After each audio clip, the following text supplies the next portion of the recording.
My name is Richard.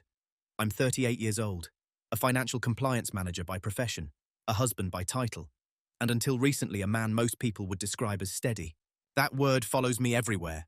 Steady, reliable, level-headed, the kind of man you call when you need something fixed.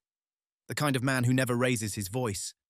The kind of man who, people assume, doesn't feel things as intensely as everyone else. I've spent most of my adult life being underestimated because I don't react quickly. I don't interrupt. I don't compete for attention in a room. I listen. I observe. I wait. And in my marriage, that trait slowly became my cage. From the outside, our life looked stable. Bills paid on time. Mortgage handled. Retirement accounts funded. Routines are followed with mechanical precision. Vacations are planned 6 months ahead. Holidays hosted without drama. We weren't loud. We weren't chaotic. We were organized. But somewhere along the way, something subtle shifted. Our marriage became a contract, not a relationship. There was no single explosion, no affair discovered, no screaming match that shattered dishes against tile. What happened was quieter than that, more ordinary, more dangerous. Feelings were deprioritized in the name of efficiency. Conversations turned into logistics briefings. Appreciation became assumed. Intimacy became scheduled. Conflict was avoided so thoroughly that it fossilized beneath the surface. And I allowed it, not because I was weak, not because I was blind, but because I believed calm endurance was maturity. This story isn't about revenge. There's no dramatic courtroom ambush, no triumphant speech where I finally win. If you're looking for shouting or humiliation, you won't find it here. What you will find is a slow psychological reversal, a quiet recalibration, a moment when a man who had always been predictable realized he didn't have to be invisible. It's about the cost of being dependable without being valued, the danger of being useful without being seen, and what happens when silence stops being passive and becomes deliberate. Over the next hour, I'm going to tell you exactly how it unfolded. The small cuts, the rationalizations, the moment I stopped reacting and started deciding, not loudly, not angrily, but permanently. If you've ever felt like the responsible one, the steady one, the one who keeps everything functioning while slowly disappearing inside it, have you ever wondered what would happen if you simply stopped playing the role they assigned you?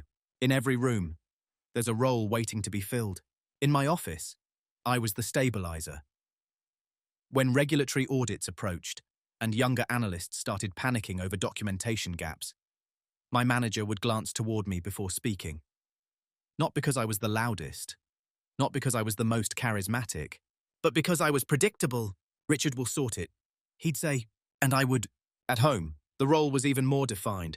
My wife, Emily, was vibrant, expressive, social in ways I've never been. She filled spaces with conversation. Friends gravitated toward her energy. At dinner parties, she told stories while I refilled glasses and quietly kept track of whether everyone had eaten. People liked me, but they admired her, and I was comfortable with that. For years, I told myself admiration is overrated. Stability is what builds a life. Flash fades. Structure remains. When something broke in the flat, I fixed it before she noticed.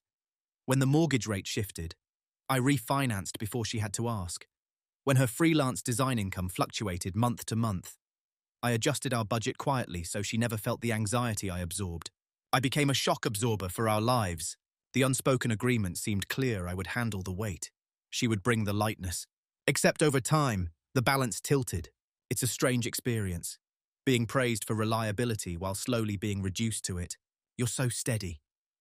Richard, I don't know what I'd do without you sorting things. You never get emotional about anything. That last one always landed strangely. I do get emotional. I just don't perform it. But when someone labels you as unshakable long enough, they stop checking if you're shaking. In social settings, decisions defaulted away from me. Holidays were planned around her preferences because Richard doesn't mind. Restaurants were chosen without asking because he's easy. Even disagreements were narrated in a way that cast me as the immovable object. If Richard says it's fine, she'd tell friends, and most of the time, I nodded. Because conflict felt inefficient. Because harmony felt mature. Because my father taught me that a man proves love by being dependable. not demanding. I wasn't unhappy. That's the part people misunderstand. I wasn't sitting in quiet misery. I wasn't secretly resentful. I genuinely believed this was what partnership looked like when you removed ego from it. But invisibility doesn't begin as pain. It begins as convenience. You let one preference slide, then another. You don't correct a small misinterpretation about how you feel because it seems trivial. You choose peace in the moment, not realizing you're training people on how to treat you long-term. At family gatherings, Emily would tease me gently. Richard doesn't care about decor. He only cares that the Wi-Fi works. Everyone would laugh. I would too. Because it wasn't cruel. It was incomplete. The truth was, I cared about the decor. I cared about the tone of the room. I cared about the way we spoke to each other when no one else was listening. But correcting the narrative felt dramatic. So I let it go, and slowly, subtly, I became the man who didn't need much, which is a dangerous identity. Because once people believe you don't need much, they stop offering it. Looking back, there wasn't a villain in that stage of my life. No one was malicious. No one sat down and decided to diminish me. But roles, once accepted, harden, and I had accepted mine completely. I was the provider, the planner, the calm one, the emotionally low-maintenance husband. And if you've ever been the low-maintenance one, you know this quiet truth. Low maintenance often means low priority. I didn't realize it yet, but I was already disappearing in plain sight. The first small cut didn't look like disrespect. That's why it worked. It happened on a Thursday evening. Nothing dramatic about it. I'd come home slightly later than usual, 7:15 instead of 6. End of quarter reporting had stretched longer than expected. I texted Emily in advance, like I always did. When I walked in, she was at the kitchen island with her laptop open, half listening to a podcast while adjusting something in a design file. The room smelled faintly of basil and tomato sauce. "Hey," I said. She didn't look up immediately. "You're late." It wasn't accusatory, just factual. I messaged. I replied, setting my briefcase down. "Yeah, I saw. I just didn't know if you meant that late." I remember pausing, not because I was offended, because the tone was unfamiliar. It wasn't anger. It was a mild inconvenience. Dinner was plated, one serving slightly cooler than the other. I waited. She added, "But it was getting cold." I nodded. "You should have started." I didn't want to eat alone. Again, not cruel, just layered. We sat across from each other, eating. She talked about a new client who kept changing their brief. I listened, asked questions, and offered a few suggestions. She seemed distracted. Her phone buzzed twice. She checked it both times mid-sentence. Halfway through the meal, she laughed at something on her screen. What I asked lightly, "Oh, nothing." Sarah's husband forgot their anniversary. Can you imagine? I smiled faintly. That's unfortunate. She looked up at me then, studying my face like she was measuring something invisible. "You'd never forget something like that," she said. "You're too structured. Too structured. Not thoughtful. Not caring. Structured." I let it pass. After dinner, I began clearing plates. She stood up, stretched, and said, "Can you also take the recycling down? It's piling up." "Of course," I said, and I meant it. That's the part that's important. There was no resentment in my chest. No spark of anger. I wasn't keeping score. I genuinely believed the division of labor wasn't worth tension. But here's what lingered. Later that night, in bed, she was scrolling again. I was reading. At some point, she turned off her lamp without saying goodnight. A small thing, tiny, but unusual. I lay there in the dark, not upset, just aware. Awareness is quiet. It doesn't storm in. It taps gently on your shoulder. Something's changed. The next morning, as we moved through our routine, she asked if I could transfer money into our joint account earlier than planned because she wanted to book a weekend trip with her friends. "I thought we were saving for the bathroom renovation," I said calmly. "We are," she replied. "But it's just a weekend. You don't mind?" Right, there it was. You don't mind. The assumption embedded in the question, I could have said I didn't mind. Not because of the money we could afford it, but because we'd agreed on a plan. And I value plans. They represent shared direction. Instead, I calculated quickly and said, "That's fine. I'll move it tonight." She kissed my cheek. "You're the best." And that should have felt good. But as I watched her leave the flat, keys jangling, energy forward-facing as always, I felt something I hadn't before. Displacement. Not dramatic hurt. Not betrayal. Just the subtle realization that my preferences were becoming theoretical. That night, while reviewing our monthly expenditure spreadsheet, a habit I've maintained for over a decade, I noticed a pattern. More discretionary spending on her end. More coverage adjustments on mine. Balanced on paper, unbalanced in spirit. And I didn't confront it, not because I was afraid, but because the cut was small enough to rationalize. She stressed. It's just timing. It's not worth friction. That's how normalization begins. You excuse the first deviation because it's minor. You absorb it because you can. You tell yourself partnership isn't about tallying emotional microtransactions. And you're right, until it becomes a pattern. The Thursday dinner, the you don't mind, the good night that didn't come. None of them would justify alarm on their own. But I remembered them, and memory, when paired with patience, becomes something powerful. At the time, though, I was still the steady one, still reliable, still calm, still convinced that silence was strength. I didn't know yet that silence, unexamined, can also be permission. If the first small cut was subtle, the second wasn't sharper. It was simply repeated. That's how normalization works, not escalation repetition.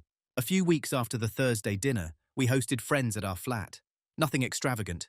Wine, music low in the background, candles, Emily insisted, made the place feel intentional. I was in the kitchen finishing a charcuterie board when I heard her laughing in the living room. "You know, Richard," she said, "if the world ended tomorrow, he'd still be updating a spreadsheet." The room laughed. I smiled to myself. It was harmless, familiar. But then she added, "Honestly, sometimes I wish he'd just react about anything." That landed differently. Not cruel, but public. I walked out with the board balanced carefully in my hands. Conversations shifted as people reached for olives and cheese. No one looked at me strangely. No one sensed anything. Why would they? I hadn't reacted. Later that night, after everyone left and the dishwasher hummed softly in the background, I said, "When you said you wish I'd react more, what did you mean?" She blinked, surprised that I'd even brought it up. "Oh God, Richard, it was a joke." "I know, I'm just asking." She leaned against the counter, arms folded. "You don't really engage emotionally, even when something bothers you. What makes you think I'm bothered?" "That's the point," she said lightly. "I don't know." It wasn't an accusation. It was curiosity mixed with mild frustration. I could have explained then. Could have told her that I do engage emotionally internally. I think before I speak because words are permanent, that I don't perform intensity to prove I care. Instead, I said, "I'll try to be more expressive." She smiled, relieved. "See, that's all I mean." But that wasn't all she meant. Over the next month, small dismissals became casual habits. If I offered an opinion about travel plans, she'd counter with, "But you don't really care where we go, do you?" Before I could finish my sentence. If I hesitated about a social commitment because I'd had a draining week, she'd say, "You'll be fine. You're always fine." If I didn't immediately agree with something, she'd look at me with mild confusion, as if disagreement didn't align with the character she'd written for me. And I began adjusting, not dramatically, just subtly. I stopped offering second preferences. I stopped clarifying nuance. I let assumptions go uncorrected, because correcting them required energy. And I told myself that preserving ease was mature. But something interesting happens when you consistently suppress micro-reactions. You start observing more closely. At dinner with her friends, I noticed how often she interrupted me mid-sentence, not maliciously, just habitually. I noticed how quickly conversations redirected back to her projects, her frustrations, and her social circle. When I spoke, the room listened politely. When she spoke, the room leaned in. That imbalance never bothered me before. I liked the background stability. But now, layered with those quiet dismissals, it felt different.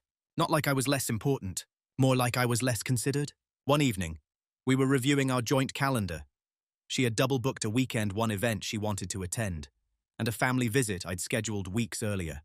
"Oh," she said, scanning the dates. "Can you reschedule? Your parents' minds harder to move." "My parents are driving 2 hours," I replied calmly. "They'll understand. You're their favorite." She smiled when she said it, as if that solved the equation. And again, I could have pushed back, could have insisted, could have said no. Instead, I told my parents we needed to postpone. They were gracious, as they always are. But after I hung up, I sat on the edge of the bed for a long moment, phone still in my hand. Not angry, not devastated, just aware. I was becoming negotiable in ways she wasn't. And because I didn't explode, because I didn't argue loudly or withdraw dramatically, the pattern continued without friction. From her perspective, nothing was wrong. We weren't fighting. We weren't distant. We were functional. Bills paid on time. Routines followed. Feelings are completely ignored. That sentence didn't form fully in my mind yet, but the outline of it was there. I told myself that being low conflict was a strength. I told myself that letting things slide was generosity. I told myself that love meant flexibility, and maybe it does. But flexibility without reciprocity slowly becomes erasure. Still, I stayed quiet. Not because I didn't see it, but because I believed patience would correct it. I hadn't yet considered the possibility that my silence wasn't preventing imbalance. It was teaching her that imbalance was acceptable. There's a moment in every long-term relationship when you realize you're no longer reacting to events, you're performing a part. For me, that realization didn't arrive with anger. It arrived with clarity. It was a Sunday afternoon. Grey skies pressed low against the windows. Emily was at the dining table assembling mood boards for a branding project. I was reviewing our annual insurance renewals, home, car, and health. Quiet administrative work that keeps a life running but never earns applause. She glanced up and said, almost absent-mindedly, "Can you make sure we're covered if I decide to travel more this year?" More, I asked. Yeah. Maybe New York, or Barcelona for a month. Just to reset creatively. The word we hovered strangely in the air. You mean you? I said gently. She smiled, unfazed. Well, you'd visit. Not would we discuss, not would we plan. You'd visit. It wasn't dismissive. It was assumptive, and that's when I saw it fully. In her internal narrative, I wasn't a co-author. I was infrastructure, reliable, useful, structurally essential, but not dynamic. Later that week, her friend Sarah came over for tea.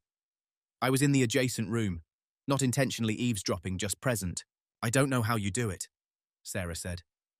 Tom would never let me just disappear for a month. Emily laughed. Richard's different. He doesn't get territorial.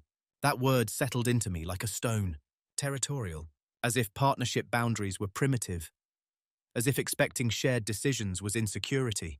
He's so stable, she continued. Honestly, sometimes I forget he has limits. That was the sentence. Not said cruelly, said casually. I forgot he has limits, and I realized something uncomfortable. So did I. I had trained her to believe I had none. I had been so committed to being adaptable, so proud of being the calm one, that I'd erased visible edges. And without edges, people don't know where you end. And they begin. That night, as we prepared for bed, she asked, You're quiet. Everything okay? Yes, I said truthfully. Because I wasn't upset. I was recalibrating. Over the following days, I began noticing the assigned role everywhere. When friends asked about future plans, she answered for both of us. When finances came up, she gestured toward me jokingly. That's his department. When emotional tension surfaced, she framed me as unbothered before I could articulate anything. I was the rational anchor, the financial engine, the emotionally low-maintenance husband, and roles, once solidified, become self-fulfilling.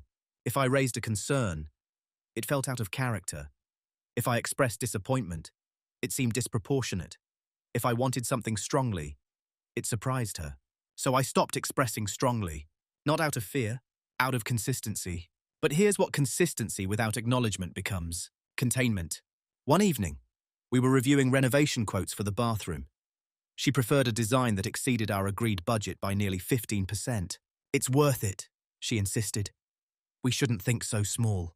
It's not about small, I replied calmly. It's about alignment. She exhaled, slightly impatient.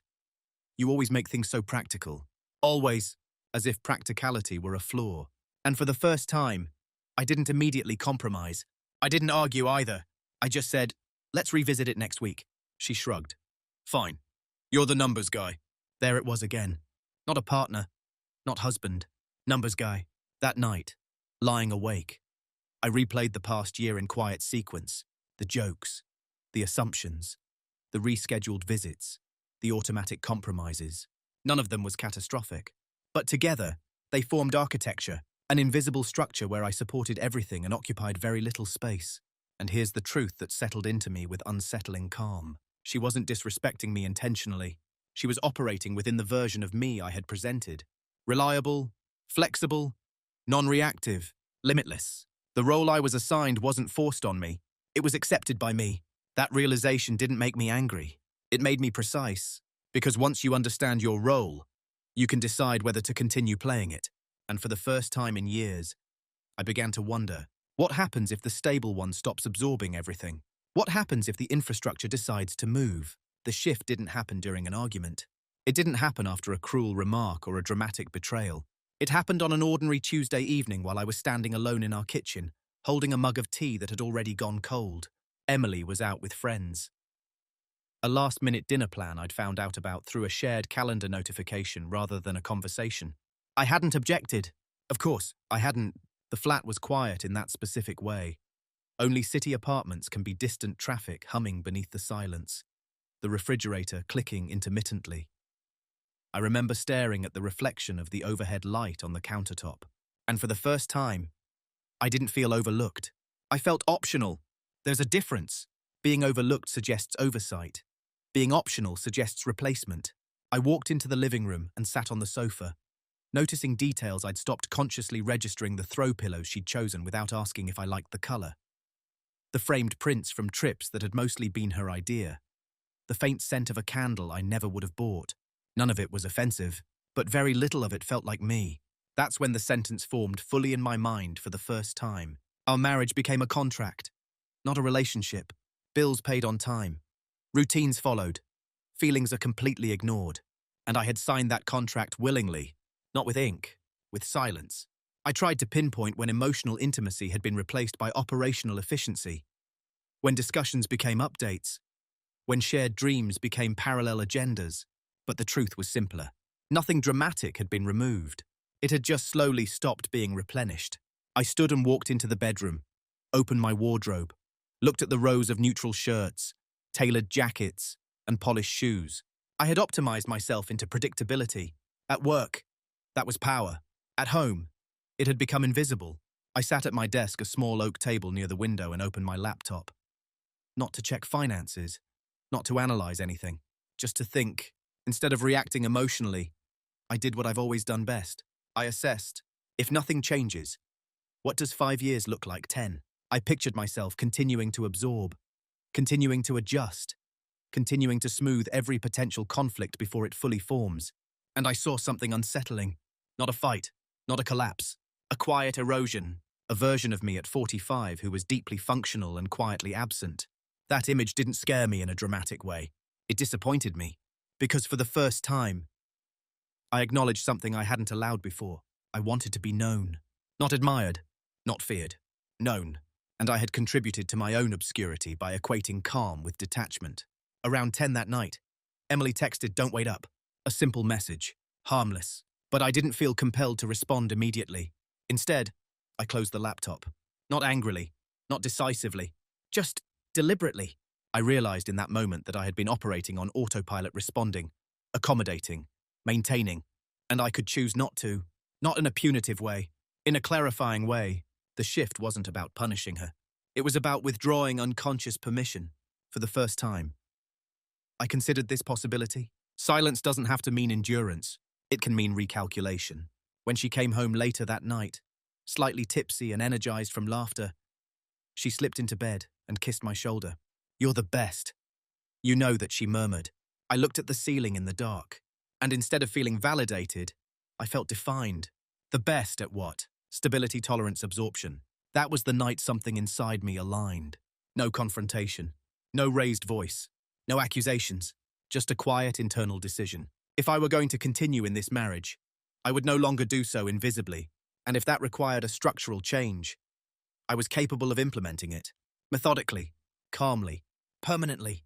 Before that Tuesday, my silence had been reflexive. After it, my silence became intentional. There's a significant difference between not speaking because you want to avoid tension and not speaking because you're observing. I didn't announce any change. I didn't sit Emily down for a dramatic conversation. There was no ultimatum, no emotional declaration. Externally, I remained the same man. Internally, I began collecting data. The first adjustment was subtle. I stopped preemptively fixing things she hadn't explicitly asked me to fix. If the recycling bin filled up, I waited. If a bill notification arrived that wasn't in my designated category, I didn't automatically transfer funds to smooth it out. If she mentioned being stressed about a deadline, I listened, but I didn't immediately offer solutions unless she asked. Not to be passive-aggressive. To observe the baseline without my interference. At first, nothing dramatic happened, but small friction points surfaced. "Did you see the electricity bill?" she asked one evening. "Yes," I replied calmly. "Were you going to pay it?" "It's due in 5 days." She blinked, slightly thrown off. "You usually just handle it." I said evenly. "Or we can go through it together." That pause stretched longer than expected. Together was unfamiliar territory. "Right," she said finally. "We can look at it later." We didn't. She forgot. 2 days before the deadline, she brought it up again. This time with a faint edge of urgency. "Can you just sort it? I've had a week." And I did, but the pattern was revealing itself. She hadn't noticed the dozens of invisible tasks I completed automatically. She only noticed their absence. Silence, when it stops cushioning everything, exposes dependency. Around the same time, I reduced my emotional buffering. If she interrupted me mid-sentence, I didn't raise my voice. I simply said, calmly, I wasn't finished. Not sharply, not sarcastically, just factual. The first time I did it, she looked startled. "Oh, sorry. It wasn't malicious before, but it had been unconscious. Unconscious patterns rely on no resistance." I began declining social plans if I was genuinely tired. Not with excuses. With work this week. "I'm staying in," I'd say. She'd tilt her head. "Since when?" "Since I'm tired." Again, no argument, just recalibration. From her perspective, I think it looked like withdrawal. From mine, it was boundary restoration. The interesting part wasn't her reaction. It was the room's reaction in social settings. Without me automatically managing logistics, she occasionally had to. Without me preloading conversations with humor or subtle transitions, silences lasted longer. And people noticed, not in a dramatic way, in a practical one. "Richard usually handles that, doesn't he?" Someone said once when a booking mix-up occurred. Emily laughed it off, but I saw the flicker in her expression. For years, my stability had been invisible because it was constant. Now that it was measured, its absence had weight. One evening, she said, half joking, half serious, "You've been different lately." How, I asked. "Quieter." I almost smiled. "I've always been quiet." "No," she said slowly. "You've been unavailable." That word was important. Unavailable. For the first time, she was experiencing a fraction of what I had felt for months. Not rejection, just emotional distance. The irony was that I hadn't become colder. I had become clearer. I was no longer over-functioning. I was matching the effort to the invitation, and she mistook it for weakness at first. Assumed I was stressed, maybe insecure, maybe going through something personal. I'd eventually articulate, but I wasn't unraveling. I was stabilizing internally. When you stop overextending, people who benefited from your excess feel the shift immediately. Not because you're attacking them, because the equilibrium changes. And here's the part that surprised me. The calmer I became, the more unsettled she appeared. Not panicked, just uncertain. For years, she had leaned against an emotional wall that never moved. Now the wall wasn't gone, but it wasn't leaning back. Silence had stopped being endurance. It had become positioning. And positioning, when done patiently, reshapes the entire structure without anyone realizing it's happening. When people think of preparation, they imagine secrecy, hidden folders, dramatic late-night phone calls, sudden changes. Mine looked nothing like that. It looked like discipline. The first thing I did was return to something I hadn't done in years, journaling. Not emotionally expressive pages, not venting, structured entries, dates, events, statements made, financial decisions, shifts in tone, not to build a case against her, to build clarity for myself. Memory is emotional, documentation is neutral, and I needed neutrality. At the same time, I began reviewing our financial architecture with fresh eyes. Not from the perspective of maintenance, but autonomy. Our accounts were partially joint, partially separate. That had always seemed modern and practical. Now, I examined liquidity distribution, asset ownership, and long-term liabilities. Again, not as a threat, as awareness. I realized something uncomfortable. I had optimized our stability so efficiently that if the relationship dissolved, I would absorb most of the disruption. Not because she demanded it, Because I structured it that way. I had assumed permanence. Permanence encourages imbalance when only one person is architecting it. At work, I enrolled in an executive certification program I'd postponed twice. It required weekend modules and travel to London once a month. I didn't ask if it was convenient. I informed her, "I'll be in London the second weekend of each month starting April." I said one evening. She looked up from her phone. "For what?" "Certification program. It positions me for a director-level position." "Oh," she replied. A pause. "You didn't mention you were applying." "I wasn't sure I would," I said calmly. "Now I am." She nodded slowly. That was new. Not defiance, independent momentum. I also reconnected with two old university friends, men I hadn't prioritized because marriage and routine filled the calendar. We met for coffee. No heavy confessions. Just conversation. I realized how much of myself I had narrowed to fit inside predictability. Preparation wasn't about leaving. It was about expanding. Meanwhile, at home, Emily continued her rhythm's freelance deadlines, social dinners, spontaneous ideas, but subtle cracks were forming. When a subscription payment failed because I hadn't automatically moved funds, she noticed. When a dinner reservation wasn't pre-confirmed by me, she felt the inconvenience. When I chose not to attend an event, and she had to arrive alone, she felt the absence. She never accused me, but she began asking more questions. "Are we okay?" she said one night, leaning against the bedroom doorframe. "Yes," I replied honestly. "Why wouldn't we be? You just seem elsewhere." "I'm focused," I said, on what hovered in the silence between us. I didn't elaborate, because I was observing something critical. When I overfunctioned, she flourished comfortably. When I stepped back into proportion, she felt destabilized. Not because she didn't love me, but because she had unconsciously calibrated her life around my excess capacity. The most important preparation, though, wasn't financial or logistical. It was emotional. I stopped seeking validation from being needed. That was harder than adjusting spreadsheets. For years, usefulness had been my love language. Anticipating needs before they formed. Solving problems before they surface. Now, I allowed needs to be spoken. If they weren't spoken to, I let them sit. And in that space, something fascinating happened. I began noticing her tone more clearly. Requests that sounded collaborative before now sounded assumptive. Jokes that seemed playful now carried hierarchy. Not a malicious hierarchy. Structural hierarchy. She assumed flexibility on my side, certainty on hers, and I wrote it all down. Not to weaponize, to understand the pattern without distortion. Preparation is quiet when it's internal. No dramatic changes in behavior. No explosive confrontations. Just knowledge accumulating. Skill upgrading. Options expanding. While she wondered why I felt slightly distant, I was building something she couldn't see. Leverage. Not over her, over my own future. And the irony, she interpreted my calm as compliance. She had no idea I was recalculating the entire equation. Leverage doesn't arrive with a dramatic discovery. It arrives quietly when information aligns. For me, it happened on a Saturday morning in London.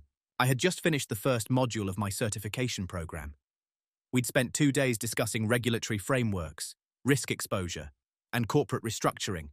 Topics I'd lived in professionally for years, but this time, I was hearing them differently.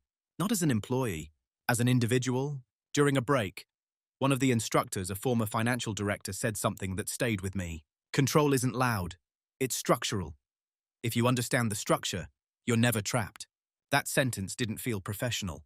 It felt personal. That evening, back in my hotel room, I opened my laptop and reviewed our entire financial map again, but this time with a scenario lens. If the marriage remained unchanged, what did 10 years look like? If it improved, what would need to shift structurally if it ended? What position was I in? I wasn't planning to leave, but for the first time, I allowed myself to examine the possibility without guilt. And that's when the clarity came. I wasn't trapped. Not financially, not legally, not emotionally. The only thing holding me in place was identity. The role I had accepted, the reliable one, the stabilizer, the man who doesn't disrupt. I realized something critical. I had confused loyalty with inertia. They're not the same. Loyalty is a conscious commitment. Inertia is fear of movement disguised as patience. Back home, subtle shifts were becoming more visible. Emily had started asking, "Are you upset with me more frequently?" No. I would answer truthfully, because I wasn't upset. I was detached from automatic compliance. One evening, she said, It feels like you're keeping something from me. I paused before answering. I'm thinking, I said, about what? Us. That unsettled her more than anger would have. What about us? Whether we're aligned. The word landed heavily. Aligned implies trajectory, and trajectory implies potential divergence. She didn't argue. She didn't explode. She went quiet. That night, I stayed up later than usual. Not to avoid her, but to sit with a realization that had fully formed. I had options. Real ones. With my new certification path, I could move firms within a year, possibly relocate. Financially, I could maintain stability independently. Emotionally, I had already begun building a version of myself not defined by absorption. And the most important leverage wasn't money. It was this: I no longer needed to be needed. That realization stripped the dynamic of its imbalance. When you stop depending on appreciation to validate your presence, you become steady in a different way. Not accommodating, grounded. A few days later, we had dinner with friends again. The usual dynamic began: light teasing, subtle jokes about my predictability. But this time, when someone said, "Richard never reacts," I smiled and replied calmly, "I react. I just don't always announce it." The table went quiet for half a second. Not awkward, just recalibrating. Emily glanced at me, searching my face for tone. There was none, just certainty. That was the private reveal. Not to her, to myself. I wasn't invisible. I had a voluntary background, and I no longer needed to stay there. The power in that realization wasn't explosive. It was clean. I could stay, but differently. Or I could leave without collapse. Either way, the choice would be mine. And once you truly understand you have a choice, you stop negotiating from fear. You start by deciding based on clarity. Clarity is calm. That's what surprised me most. I always assumed that if I ever reached a crossroads in my marriage, it would feel dramatic, heavy, emotional. There would be tears or anger or some cinematic confrontation. Instead, the decision point arrived on a quiet Wednesday morning while I was buttoning my shirt for work. Emily was in the kitchen, speaking animatedly about a potential 3-week trip to Barcelona with 2 friends. A creative reset, she called it. Space to think, space to breathe. Flights are cheaper mid-May, she said. I'll probably book this week. I walked into the kitchen, poured coffee, and asked, "Have we talked about what that means for us?" She frowned slightly. "What do you mean?" "I mean practically, financially, logistically. It's just 3 weeks. Richard, just..." I nodded slowly. "And when you say just, you mean it doesn't impact us?" "It doesn't," she said. "You'll be working. It's not like we had plans." That was the moment. Not because she wanted to travel, not because of the money, but because of the assumption embedded in her certainty that my presence was fixed, that my flexibility was guaranteed, that our trajectory required no mutual recalibration. I didn't argue. I didn't say no. Instead, I asked one question. If I told you I was considering relocating for a role next year, possibly outside Manchester, how would you respond? She blinked. Relocating. Where is that coming from? It's hypothetical. She studied me carefully now. Are you unhappy? There it was. Not concerned about alignment. Concern about disruption. I'm evaluating, I said calmly. Evaluating what? Whether this marriage still feels like a partnership. Silence expanded between us. Not hostile, just exposed. I thought we were fine, she said quietly. We're functional, I replied. That's not the same thing. Her shoulders tensed slightly. So what are you saying? And this is where the decision crystallized. I had multiple options in that moment. Option 1. Confront aggressively. List grievances. Demand change. Push for immediate emotional repair. Option 2. Continue as we were. Accept the imbalance. And rely on my growing independence as silent insurance. Option 3. Initiate structural separation, not in anger, but in clarity. I chose the irreversible one. No divorce papers on the table. Not ultimatums. But formal counseling and financial restructuring simultaneously. If we're going to continue, I said evenly, we need to reassess everything. Not emotionally. Structurally. Structurally, she repeated. Yes. Roles. Expectations. Financial autonomy. Emotional responsibility. She stared at me like she was seeing a version she hadn't anticipated. This feels extreme, she said. It's measured, I replied. The truth was simple. I was no longer willing to exist in an undefined imbalance. We would either rebuild intentionally, or we would uncouple intentionally, But drifting was no longer an option. I'm booking an appointment with a counselor. I continued. And I'm separating certain financial obligations starting next month. Not as punishment, as clarity. Her voice softened. Uncertainty creeping in. Are you planning to leave me? I'm planning to stop disappearing. That was the most honest sentence I'd spoken in years. She didn't cry. She didn't shout. She looked unsettled not because I was loud, but because I was firm. For the first time, my calm wasn't accommodating. It was directional, and here's what made it irreversible. Once you articulate misalignment clearly, you can't pretend you didn't see it. Once you shift the structure, you can't return to an unconscious imbalance. Whether this ended in reconciliation or separation, the old dynamic was gone. Not destroyed, outgrown. That morning, I left for work as usual. Same coat, same briefcase, same stainless steel watch on my wrist. But internally, something fundamental had changed. I was no longer reacting to our marriage. I was redefining my place within it, and whatever followed would not be accidental. After that Wednesday morning, there were no dramatic scenes, no slammed doors, no emotional ultimatums, just movement. Quiet, methodical movement. The first structural shift was financial clarity. I scheduled a meeting with our bank not to empty accounts or hide assets, but to reorganize. Joint expenses remained joint mortgage, utilities, and council tax. But discretionary spending categories were separated fully, transparent, documented, clean. When I told Emily, I kept it simple. I think we should both manage our personal spending independently. It removes ambiguity. She looked uneasy. Are you preparing for something? I'm preparing for accountability, I said calmly. That word lingered. Accountability exposes imbalance without accusation. Next, I formalized my certification timeline, submitted applications internally for director track roles, updated my CV, reached out discreetly to 2 recruiters in London. No secrets, but no announcements either. I wasn't threatening departure. I was building optionality.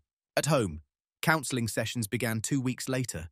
The first one was polite, surface level. We described communication patterns, busy schedules, and minor frustrations. The therapist asked, "When did you both last feel deeply connected?" Emily answered quickly, "Last summer in Italy." I nodded. Italy had been beautiful, but even there, I'd planned the itinerary, structured the budget, booked the reservations, connection built on invisible labor. By the third session, the tone shifted. "I feel like he pulled away without warning," Emily said. "I feel like I've been overfunctioning for years," I replied evenly. The therapist leaned forward. Overfunctioning creates dependency. Dependency creates imbalance. Emily's eyes flicked toward me. Not angry. Processing.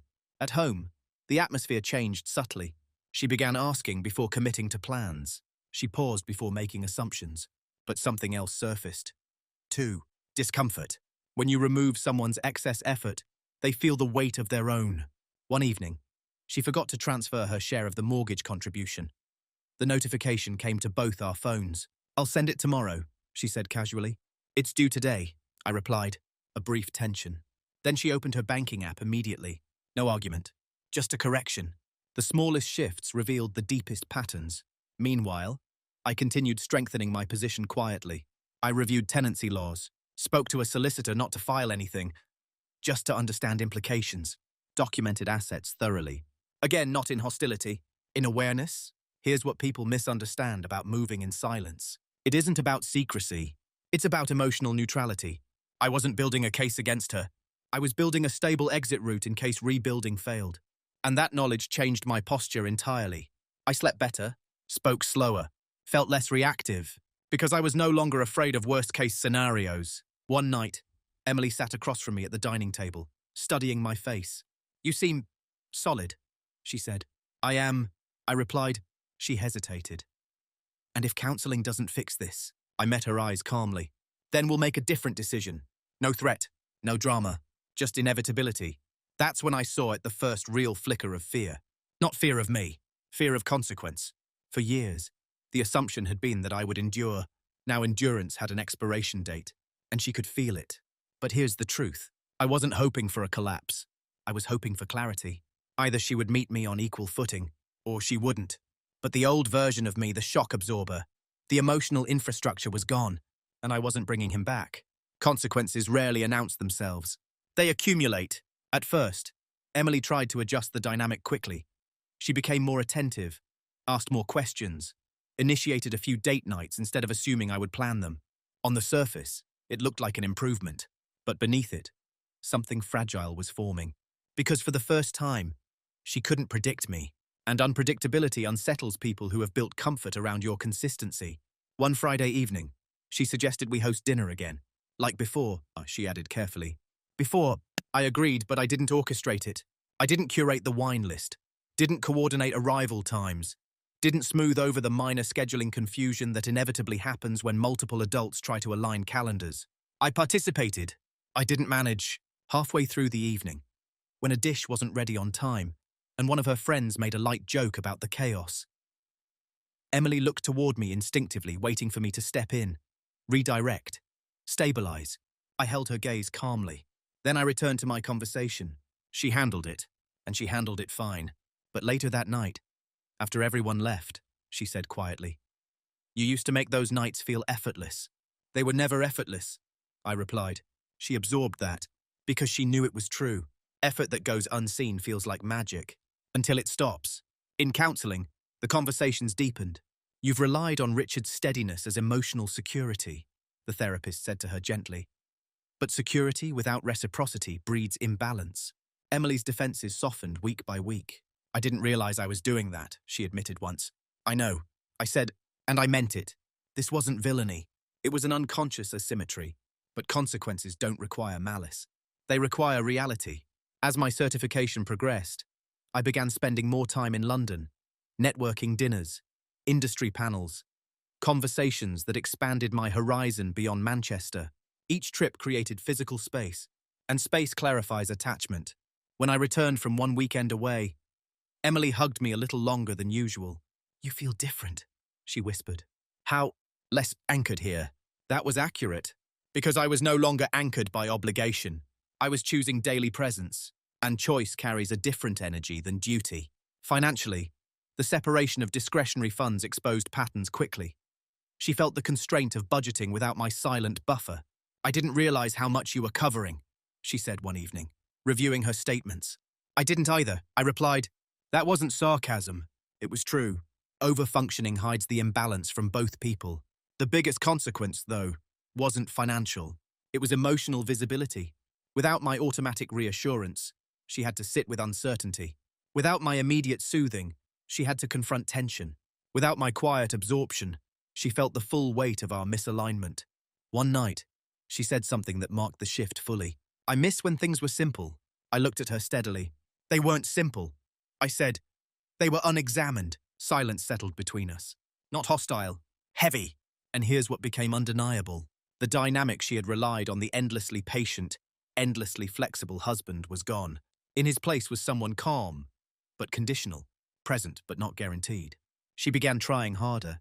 But effort born from fear feels different than effort born from mutual desire. And I could feel that distinction clearly. Consequences had begun. Not explosive ones, structural ones. The loss she felt wasn't of me leaving. It was no longer automatic. And once someone realizes you're no longer automatic, they confront a question they've avoided. What happens if he chooses differently? There's a point in every recalibration where effort increases, but alignment doesn't. For us, that point arrived quietly. Emily began initiating deeper conversations outside of counseling. She asked about my childhood, my father, why I equated usefulness with love, questions she hadn't asked in years. On paper, it looked like progress, but something inside me had already shifted past repair. Not because she was trying too hard, but because I had stopped needing her to try. One evening, she cooked my favorite meal, something she hadn't done since our first year of marriage. She lit candles, put her phone in another room, sat across from me with deliberate attention. "I want us back," she said softly. "Back to what I asked. To before this distance." I held her gaze. "There was distance then too," I replied. "It was just hidden." Her eyes filled. Not dramatically, just overwhelmed. "I didn't know," she whispered, and I believed her. But ignorance doesn't erase impact. For years, I had signaled an imbalance quietly, adjusted, absorbed, minimized. She hadn't noticed because I hadn't insisted on being seen. Now that I was visible, she wanted restoration. The problem was this. Restoration implies returning. And I had moved forward. In London, a recruiter had reached out about a director-level role, competitive salary, broader authority. Relocation is likely within 12 months. I hadn't applied impulsively, but I had responded. When I mentioned the possibility, her reaction was immediate. You'd actually leave Manchester. I'd consider it. And me. The question wasn't accusatory. It was destabilized. I've asked you to consider us for years, I said gently. Now I'm considering myself. That was the moment she understood the gravity. Panic doesn't always look frantic. Sometimes it looks like sudden devotion. She became hyper-attentive, checked in constantly, sought reassurance she hadn't offered before. Are we okay today? Did I say something wrong? You seem far away again. But here's what she didn't realize. My calm wasn't distant. It was completion. I no longer felt unseen. I no longer felt diminished. I had rebuilt my identity outside of the imbalance. And because of that, I no longer feared losing the marriage, which meant I no longer clung to it. That shift is irreversible. One counseling session marked the quiet conclusion. The therapist asked, Richard, if nothing changes from this point forward, are you content staying? I didn't answer immediately. I looked at Emily. She looked hopeful, fragile. Then I answered honestly, no, not angrily, not loudly, just true. The room went still. Emily inhaled sharply. So that's it? No. I said, it means staying requires transformation, not effort, not intention. Transformation. And if I can't transform fast enough, I paused. Then we part respectfully. Tears came then, but not chaos. Just grief. Not for betrayal. For timing. Because here's the truth. Neither of us could avoid. She was trying to save the version of me that no longer existed. The endlessly accommodating husband. The emotional infrastructure. The man who would endure indefinitely. But I had already dismantled that structure internally. And once dismantled, it cannot be rebuilt without self-betrayal. Too late doesn't mean she was a villain. It means growth reached different speeds. I had been evolving quietly for months. She had just begun. And sometimes, when awareness arrives unevenly, repair isn't impossible. It's simply misaligned. The final confrontation didn't happen in the therapist's office. It happened at our dining table on a Monday evening. The same place where we'd once reviewed renovation quotes and holiday plans. No raised voices, no shaking hands. Just two people sitting across from each other with clarity. Emily had been quiet all day. Not distant contemplative. When I came home, she had already made tea. 2 cups. Steam rising between us like something fragile. I've been thinking, she said. So have I replied. She folded her hands together. A nervous gesture I hadn't seen in years. I don't want to keep trying to convince you to stay. I nodded once. That's fair. Her eyes searched mine, as if expecting anger, or relief, or anything dramatic. There was none. I love you, she said. But I think I loved the version of you that never pushed back. That version wasn't complete, I said calmly. I know that now. Silence settled, but it wasn't heavy. It was honest. For the first time in a long time, we weren't performing roles. We weren't managing optics. We weren't minimizing discomfort. We were simply acknowledging reality. I don't think I meant to overlook you, she continued. I just got used to you holding everything steady. I know, I said, and when you stopped, I felt exposed. That wasn't punishment, I replied. It was proportion. That word seemed to land gently. Proportion. Not revenge, not withdrawal. Balance, she exhaled slowly. I don't think I know how to be in a relationship where I don't lean, and I don't know how to stay in one where I carry. There it was. No accusations, just incompatibility revealed through growth. We discussed logistics next because that's who I am. Practical. Structured. We talked about timelines, about whether one of us would move out immediately or after formal separation papers were drafted, about dividing shared assets in a way that reflected fairness, not leverage. At one point, she looked at me and said softly, You're being very calm about this. I've had time, I answered. That was the difference. My grief had happened in stages. The small cuts, the normalization, the internal shift. By the time we reached this table, I wasn't reacting. I was concluding. Are you angry at me, she asked. No. Disappointed. I thought about it. No, I said finally. I'm clear. Clarity is often mistaken for coldness. But it isn't cold. It's clean. We agreed to separate respectfully. To inform friends without dramatizing the narrative. To avoid framing each other as villains. There would be paperwork. adjustments, awkward conversations. But there would not be war. As I stood to clear the teacups, one final familiar gesture, she said, "I don't think I ever realized how much space you were giving me." I didn't either. I said, "And now I'm taking some back." That was it. No door slamming, no final speech. Just two adults acknowledging that love without mutual awareness becomes structure without intimacy. That night, we slept in the same bed one last time, not touching, but not hostile either.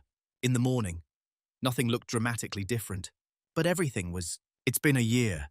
Not a dramatic year, not cinematic, just steady. I accepted the director role in London 6 months after we separated. The relocation felt less like escape and more like alignment. A city that moves with intention suited the version of me I had become. The first few months alone were quieter than I expected. Not lonely, just unbuffered. When you've spent years being someone's stabilizer, silence initially feels like absence, but over time, it starts to feel like ownership. My flat here is smaller than the one in Manchester. Fewer shared objects, fewer compromises in decor. The furniture is functional. The walls aren't crowded. For the first time in my adult life, the space reflects only my preferences. And that matters more than I thought it would. Work expanded quickly. The certification positioned me well. But more than that, I carried myself differently. I spoke earlier in meetings. I didn't wait to be invited to assert a position. I no longer assumed my value would be inferred. And interestingly, the more grounded I became internally, the less I needed to prove anything externally. I still don't raise my voice. I still don't perform emotion dramatically. But I also don't disappear to preserve comfort. I've started dating again cautiously, intentionally, not from urgency, but from curiosity. And here's what I've noticed. When someone asks what I want, I answer directly, without minimizing, without softening it into neutrality. That alone changes everything. Emily and I speak occasionally, cordial, respectful. There's no bitterness in my voice when I hear hers, because the truth is, she didn't destroy me. I participated in my own invisibility. That's an important distinction. It would be easier to frame this as quiet revenge, to say I walked away and she regretted it endlessly. But that's not honest. What happened was quieter than that. We outgrew the structure we built. She needed a partner who could tolerate leaning. I needed a partner who noticed when I was carrying. Neither of us was a villain. We were misaligned. And here's who I am now. I am still steady but not self-erasing. I am still calm but not passive. I am still reliable but not limitless. The stainless steel watch my father gave me still rests on my wrist every day.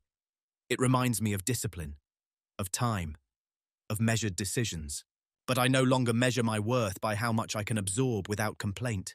I measure it by how honestly I can exist without shrinking. The most significant change isn't external success, it's internal proportion. When I walk into a room now, I don't search for where I can be useful first. I ask where I belong. And if the space requires me to vanish to fit, I don't stay.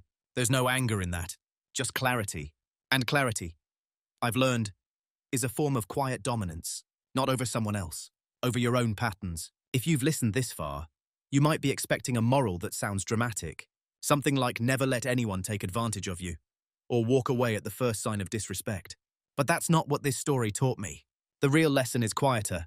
You can be loved and still be unseen. You can be needed and still be undervalued. You can be stable and still be slowly disappearing.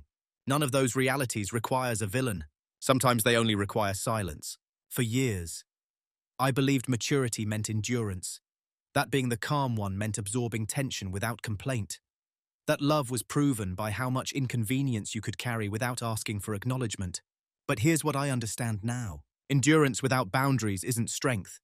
It's slow self-erasure. Our marriage didn't collapse because of betrayal or cruelty. It eroded because structure replaced intimacy, because usefulness replaced understanding, because I allowed my identity to shrink into reliability. And the moment I stopped shrinking, everything changed. Not explosively. Structurally, if there's one thing I hope you take from this, it's this. Do not wait until you are resentful to become visible. Do not wait until you are exhausted to set limits. Do not confuse being low maintenance with being low value. You don't have to shout to be heard. You don't have to threaten to be respected. But you do have to decide that your presence is not automatic. Love should feel chosen, not assumed. And sometimes, the most powerful move you can make isn't confrontation. It's proportion. Matching effort, clarifying expectations, refusing to play a role that erases you. I didn't leave in anger. I left in alignment. And that made all the difference. So I'll leave you with this question, not to provoke conflict in your life, but reflection. In your closest relationships, are you being appreciated for who you are or merely relied on for what you provide?